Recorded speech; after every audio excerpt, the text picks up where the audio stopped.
to my channel. Today we're going to work on the question nth Tribonacci number. It's an easy level question, and the question states the Tribonacci sequence Tn is defined as follows. T0 equals 0, T1 equals 1, and T2 equals 1. So looking at this example, we need to look for the output of T4.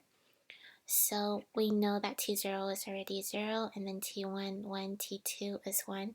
So from there, T3 equals the last three numbers, T0 plus T1 plus T2, which is 0 plus 1 plus 1, which gives us 2. And then T4 is T3 plus T2 plus T1.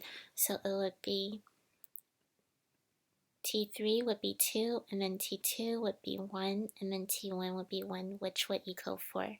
So like Tn would be Tn minus 1 plus Tn minus 2 plus Tn minus 3, right? So it's like adding the last three numbers together, basically.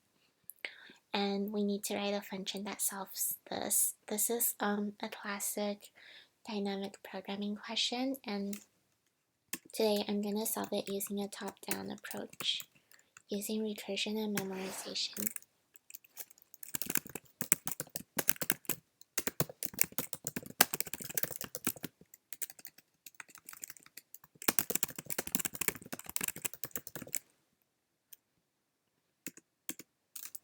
So with recursion plus memorization, we have the memo dictionary where we keep track of the Tn's, like T1, 2, 3, 4, whatever, up to n that we have already calculated.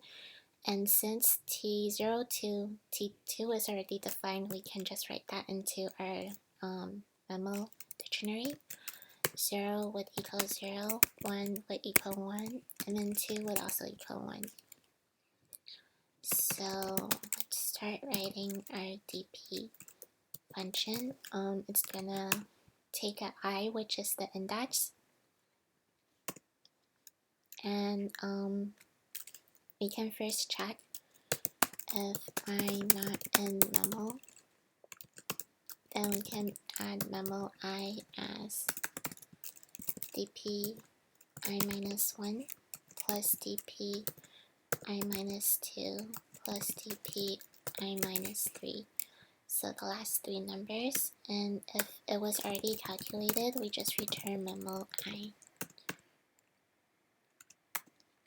And in the end, we need to feed the n into our dp, so we return dp n.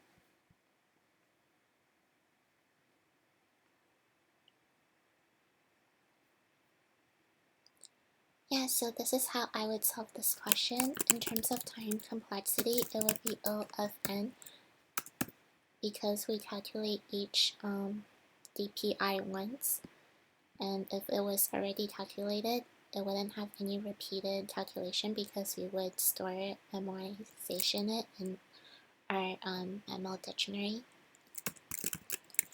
And space is also O of n, because memo goes as large as n goes. So thank you so much for watching, and let me know if you have any questions.